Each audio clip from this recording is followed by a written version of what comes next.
నరకంలో వేడిగా ఉంటుంది. చలికాలంలోని వేడిలో మధ్యాహ్నం సమయంలో రాక్షసుల అసోసియేషన్ ప్రముఖుడు ఒక దెయ్యం కేసును కోర్టులో ఉంచుతారు. ఏ దెయ్యం గురించైతే కేసు నడుస్తూ ఉంటుందో ఆ దెయ్యం పేరు ఘోరీ. ఒక రాక్షస వకీలు ఘోరీకి వ్యతిరేకంగా గంభీరమైన ఆరోపణ చేస్తూ ఉంటాడు. ఘోరీ బోనులో నిలబడి ఉంటుంది. ఘోరీ గారు, మీరు ఈ బోనులో ఎందుకు నిలబడి ఉన్నారంటే మీ కారణంగా సమాజంలో మా ప్రతిష్ట అంతా తగ్గిపోతుంది. కేవలం మీ కారణంగానే. ఈ మధ్య కమ్మల్గఢ్లో వాళ్ళంతా రాత్రి వేళ ప్రశాంతంగా నిద్రపోతున్నారు. మీ కారణంగా నరకం జీడీపీలో 2% తగ్గిపోయినట్లు కనిపిస్తుంది. మీరేమంటున్నారు? నాకేం అర్థం కావడం లేదు. అబద్ధం.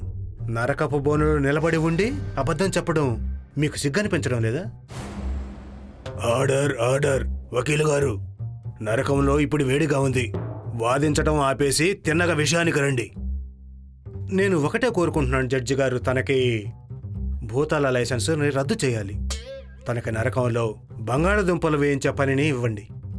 శిక్ష రూపంలో తను ప్రతిరోజు అందరి కోసం లస్సీని తయారు చేయాలి. వేడిగా ఉన్నప్పుడు లస్సీని తాగితే చాలా అద్భుతంగా ఉంటుంది.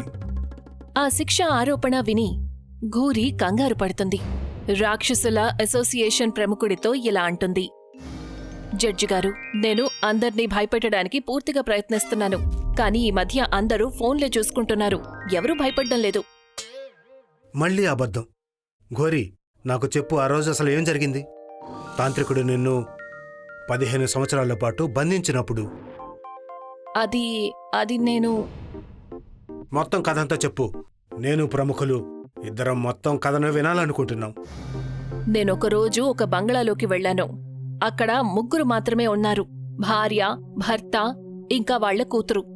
నేను వాళ్లని మొదటి రోజే భయపెట్టాలనుకున్నాను. కానీ ఏంటి కానీ? తర్వాత ఏంటో చెప్పు. కానీ అరే ఏంటి ఘోరీ? కానీ వాళ్ల ఇంట్లో భోజనం చాలా రుచిగా ఉండేది. చాలా ఎక్కువగా చేసేవాళ్లు. అందుకే ప్రతిరోజు వాళ్ల భోజనం నేను తినేసేదాన్ని. చూసారా జడ్జి గారు, భయపెట్టడానికి బదులు తను వాళ్ల భోజనాన్ని తినేసేది. భోజనం చూసి తన గమ్యాన్ని కూడా మర్చిపోయేది. దెయ్యంగా బాధ్యతలు నిర్వర్తిస్తుంది. వకీలు ఆ మాట అనగానే రాక్షసుల అసోసియేషన్ ప్రముఖుడు ఇలా అంటాడు. అంతగా వాళ్ళు అసలు ఏముండేవాళ్ళు? నువ్వు వాళ్ళని భయపెట్టడానికి బదులుగా భోజనం చేయడం మొదలుపెట్టావు. వాళ్లు ప్రతిరోజు పన్నీరు కూర చేసేవాళ్లు. ఒక్కోసారి బఠానీలు, ఒక్కోసారి రాజ్మా పులావ్, పన్నీర్ టిక్కా బిర్యానీ, ఇంకా బోలెడన్ని రకాల వంటకాలు చేసేవాళ్లు. పన్నీర్ టిక్కా మాట వినగానే జడ్జి నోట్లో నీళ్లు వస్తాయి.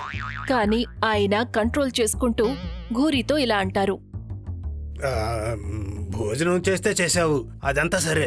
కానీ భోజనం చేసిన తర్వాత వాళ్ళని భయపెట్టాల్సింది కదా. నేను కూడా అదే అనుకున్నాను. కాని ప్రతిరోజు నేను వాళ్లు పడుకునే వరకు ఎదురు చూసేదాన్ని. వాళ్లందరూ రాత్రివేళ ఫోన్లు పట్టుకుని కూర్చునేవాళ్లు. అర్ధరాత్రి పడుకునేవాళ్లు. వాళ్లు పడుకునే వరకు ఎదురు చూసి చూసి నేను నిద్రపోయేదాన్ని. అలా ఒకరోజు ఏంటి? అలా ఒకరోజు బంగళాలోకి తాంత్రికుడు వచ్చాడు. అతను బంగళాలోకి ప్రవేశించాడు. ఏంటి? తాంత్రికుడా? మరి నువ్వు అతను చూడగానే ఎక్కడికి వెళ్ళి దాక్కున్నావు? ఎప్పుడైతే అతని ఇంట్లోకి ప్రవేశించాడో అప్పుడు నేను వెంటనే బంగళాలోని బేస్మెంట్లోకి వెళ్లి దాక్కునేదాన్ని. కాని తాంత్రికుడికి తెలిసిపోయేది నేను అక్కడే ఉన్నానని. అతను బేస్మెంట్లోకి ఒక ఎర్రని తాడు తీసుకొచ్చేవాడు. ప్రేతం భూతం ఏదైతే ఎక్కడ ఉందో అది నా ముందుకొచ్చి నిలబడాలి. తర్వాత ఏంటి? తర్వాతే ఉంది. నేను భయపడిపోయాను. బయటకొచ్చేశాను. నా చేతుల్ని పైకెత్తాను. నీ పేరేంటో చెప్పు. నువ్విక్కడ అసలు ఏం చేస్తున్నావు? నీ దగ్గర పర్మిట్ ఉందా? నా దగ్గర ఈ ఇంట్లోకి రావడానికి పర్మిట్ ఉంది. ఎవరిచ్చారు నీకు ఈ పర్మిట్? రాక్షసుల అసోసియేషన్ ప్రముఖులు నాకీ పర్మిట్ ఇచ్చారు. జడ్జి గారు చూడండి, తను తాంత్రికుడు రైల్లో మీ పేరు చెప్పేసింది. నన్ను క్షమించండి జడ్జి గారు, నేను భయపడిపోయాను. సరే, తర్వాత ఏమైందో చెప్పు. తర్వాత తాంత్రికుడు నన్ను ఆ ఎర్రతాడుతో కట్టేశాడు. పైకి వెళ్లేటప్పుడు మెట్ల మీద ఒక ఉత్తరం వదిలి వెళ్తాడు. ఆ బంగళాలోని కుటుంబానికి కిందకి బేస్మెంట్లోకి వెళ్లకూడదని చెప్పాడు. ఇప్పుడు అసలు విషయం చెప్పు జడ్జి గారికి. 15 ఏళ్ళు నువ్వు అక్కడ బందీగా ఉన్నావు. తర్వాత ఏమైంది? మొత్తం అంతా నిజం చెప్పు. నేను 15 సంవత్సరాలుగా అక్కడే బందీగా ఉన్నాను. 15 ఏళ్ల తర్వాత నాకు తెలిసింది అది కేవలం ఒక మామూలు తాడని. దాన్ని నేను నా చేతులతో విప్పేయొచ్చు అని. ఇది బాగుంది. వినడానికి ఇంకా ఉంది జడ్జి గారు. తర్వాత ఎప్పుడైతే నేను తాడు విప్పుకున్నానో అప్పుడు పైకి వెళ్లేటప్పుడు తాంత్రికుడు వదిలిన ఉత్తరం దొరికింది. నేనా ఉత్తరాన్ని తెరిచాను. అందులో తాంత్రికుడు ఏం రాశాడంటే, నిన్ను మోసం చేసినందుకు భలే సరదాగా ఉంది ఆ మాయకపు దెయ్యం. చూశారు కదా జడ్జి గారు, ఇప్పుడు తాంత్రిక లోకం రాక్షసులకు అసలు మర్యాద ఇవ్వడం లేదు. ఈ ఘోరీ దెయ్యం కారణంగా తాంత్రిక లోకం మనల్ని చులకనగా చూస్తుంది. మనం ఏదొకటి చేయాలి. మీరే ఏదో ఒకటి చేయాలి జడ్జి గారు. తన లైసెన్స్ని ఇప్పటికిప్పుడే రద్దు చేయాలి. తనని పొయ్యి మీద కూర్చోబెట్టండి. రాక్షసుల అసోసియేషన్ ప్రముఖుడు ఇలా అంటాడు. ఘోరీ, నీ కారణంగా సమాజంలో రాక్షసులను చాలా ఎగతాళి చేస్తున్నారు. తాంత్రిక లోకం మనల్ని మోసం చేసి వెళ్ళిపోతుంది. అందుకని నేను నిర్ణయించాను, తనకి లైసెన్స్ని రద్దు చేయండి. నేను ఏం నిర్ణయం తీసుకున్నాను అంటే తనకి 1 నెల రోజులు గడువు ఇవ్వాలి అని. ఆ మాట వినగానే ఘోరీ దెయ్యం కళ్లల్లో కన్నీళ్లు వస్తాయి. ధన్యవాదాలు, మీకు చాలా చాలా ధన్యవాదాలు జడ్జి గారు. మీరు అసలు ఏమంటున్నారు జడ్జి గారు? తనకి 1 నెల రోజులు గడువు ఇస్తున్నారా? ఇది పూర్తిగా అన్యాయం. నాకు తెలుసు, కానీ అందరికీ ఒక అవకాశం ఇవ్వాలి కదా. ఘోరీ, ఒకవేళ నువ్వు 1 నెల రోజులు ఎవరిని భయపెట్టలేకపోతే, లేదే భయపెట్టి ఇల్లు ఖాళీ చేయించలేకపోతే నేను నీ భూతం లైసెన్స్ని రద్దు చేసేస్తాను.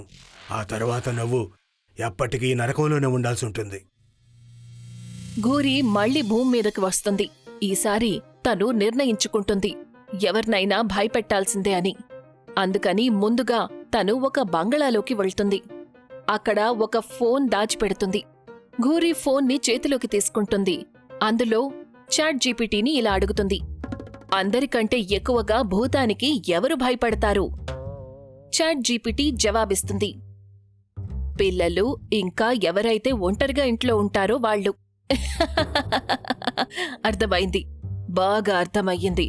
ఇప్పుడు నేను రాత్రివేళ ఒంటరిగా పడుకునే వాళ్ళని భయపెడతాను. ఘోరీ రాత్రివేళ వేట కోసం బయలుదేరుతుంది. అప్పుడే తనకి అశోక్ అనే వ్యక్తి ఎంతో వేగంగా వెళ్లడం కనిపిస్తాడు. తను ఒంటరిగా ఉంటాడు. ఘోరీ ముందుగానే వెళ్లి తన ఇంటి అల్మరాలో దాక్కుంటుంది. కాసేపటి తరువాత అశోక్ తన చేతిలో సూట్ కేస్ తీసుకుని ఇంటికి వెళ్తాడు. ఆ సూట్ కేస్ని తెరుస్తాడు. అందులో నుంచి తను తుపాకీని తీసి సూట్ కేస్ పక్కన పెడతాడు. సూట్ కేసులో నుంచి డబ్బులు తీస్తాడు. ఘోరీ ఏమనుకుంటుందంటే ఇదే సరైన సమయం అశోక్ని భయపెట్టడానికి అని. తను అల్మరాలో నుంచి ఉన్నట్టుండి బయటికొస్తుంది. చాలా గట్టిగా అరుస్తుంది. తనను చూడగానే అశోక్ కూడా అరుస్తాడు. తుపాకీని చేతిలోకి తీసుకుని ఘోరీకి గురి పెడతాడు. తన చేతుల్లో తుపాకీని చూసి ఘోరీ కూడా అరుస్తుంది. ఆ తర్వాత చేతులు పైకెత్తుతుంది. అశోక్ తనని అడుగుతాడు, ఎవరు నువ్వు? నిజం చెప్పు, లేకపోతే కాల్చి పడేస్తాను. నేను భూతాన్ని. నీ తుపాకీ నన్ను ఏమీ చెయ్యలేదు. మరి నువ్వు నీ చేతుల్ని పైకెందుకెత్తావు? ఘోరీ చేతులు కిందకు దించుతుంది. కాల్చి చూడు, నన్ను కాల్చు. నేను భూతాన్ని. నన్ను నీ తుపాకీ ఏమీ చెయ్యలేదు. నేను నిజంగానే కాల్చేస్తాను. కాల్చు, కాల్చి చూడు, కాల్చు. అరే, నేను కాల్చలేను. హా? ఎందుకు? ఏమైంది? ఎందుకంటే ఈ తుపాకీ నకిలీది. నేను దీంతో అందరినీ భయపెడతాను, దొంగతనాలు చేస్తాను. కానీ ఈ మధ్య అన్ని చోట్ల సీసీ కెమెరాలు పెట్టేస్తున్నారు. అయినా నువ్విక్కడికి ఎందుకు వచ్చావు? నువ్వు నిజంగానే భూతానివా? అవును, నేను నిజంగానే భూతాన్ని.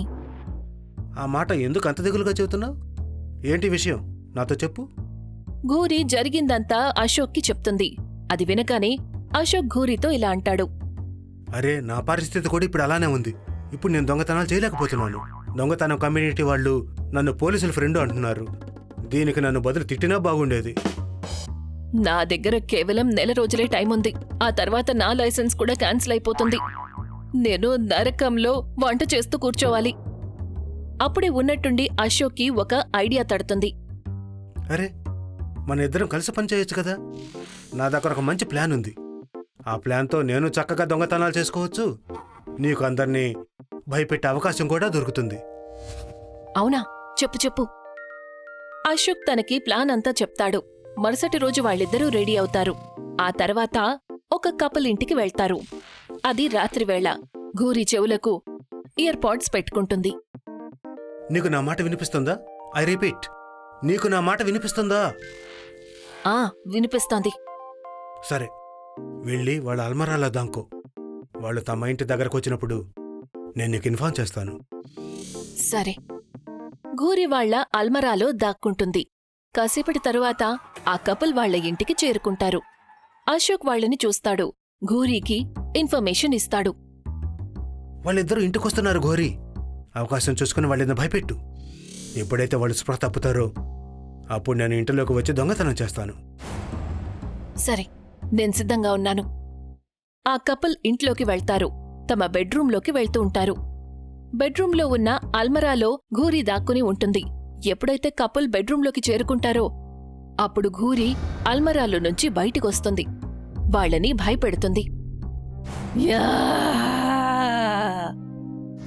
ఈసారి ఘోరీ తన గొంతుని కాస్త భయంకరంగా ఉంచుతుంది. తన గోర్లు పెద్దవిగా ఉంటాయి. తనను చూడగానే కపుల్ భయపడతారు. కళ్ళు తిరిగి పడిపోతారు. అప్పుడే అశోక్ ఇంట్లోకొచ్చి దొంగతనం చేస్తాడు. వాళ్ళిద్దరూ స్పృహలోకొచ్చే ముందే అవకాశం చూసుకుని పారిపోతారు. వాళ్ళిద్దరూ అశోక్ ఇంటికి చేరుకుంటారు. హా, నేను సాధించాను. నేను వాళ్ళిద్దరినీ ఎలా భయపెట్టానంటే వాళ్ళు స్పృహ తప్పి పడిపోయారు. ఇక నా లైసెన్స్ క్యాన్సిల్ అవ్వదు. దాని ఎక్స్పైరీ డేట్ కూడా పెరుగుతుంది. ఇక నా పేరు కూడా దొంగల అసోసియేషన్లో మారుమోగిపోతుంది. ఎందుకంటే నేను బోలెడంత బంగారాన్ని వాళ్ళింట్లో నుంచి దొంగతనం చేశాను.